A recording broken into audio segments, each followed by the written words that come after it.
I would say economic and trade cooperation between China and the Portuguese-speaking countries, especially Portugal, has been growing. There is a very strong interest on the Belt and Road Initiative, and there are things being done on the framework of the Belt and Road Initiative. The organization of BRICS, they just provide a supplementary manner to invest in the same direction. I don't see any competition here. I see opportunities.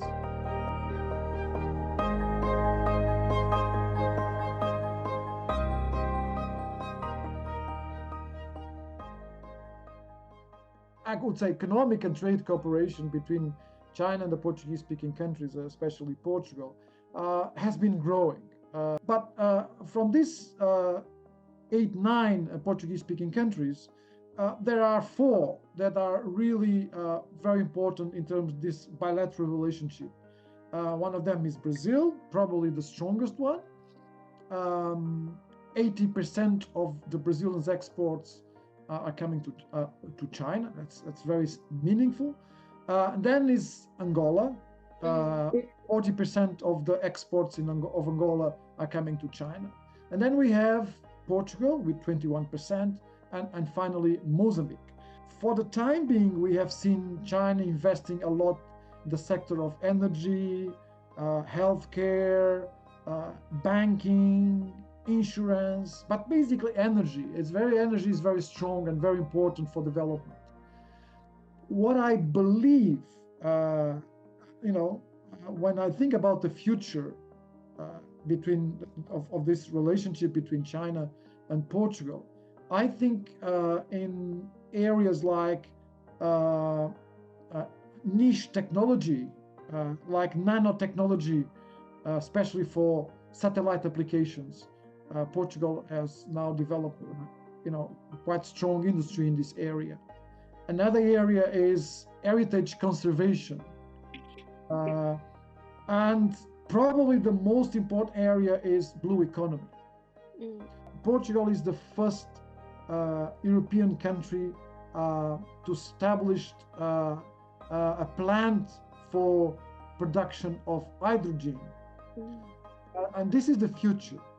The clean energy is the future, and I think China is the largest consumer of energy in the world. China is now involved in the construction of a biomass plant in Guinea-Bissau. Those are really important initiatives for the future.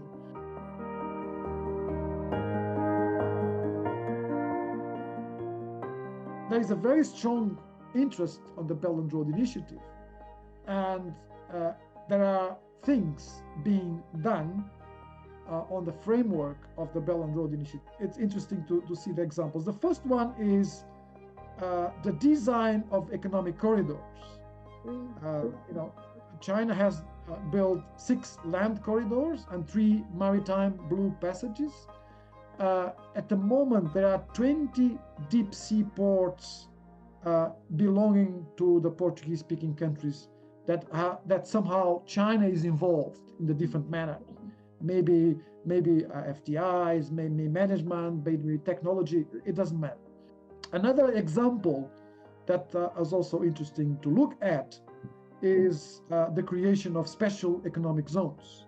But if you put Portugal aside, and if you put Brazil aside, we have 24 special economic zones being developed, 5 of them with the participation of China.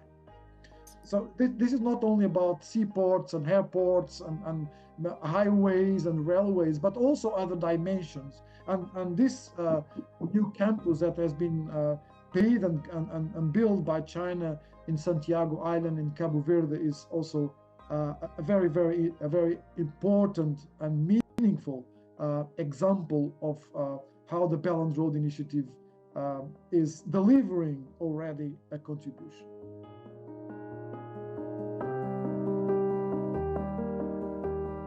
I acknowledge that there may be some degree of competition. I acknowledge that the competition is not bad, but must be controlled, should not be escalated, but there is a huge potential for cooperation. This is the one I want to emphasize. Competition is not bad, but it's very important that we do not escalate the competition to transform into a kind of economic war. This is not good. So competition is good, and I think both projects, all of these projects, can give a contribution for development.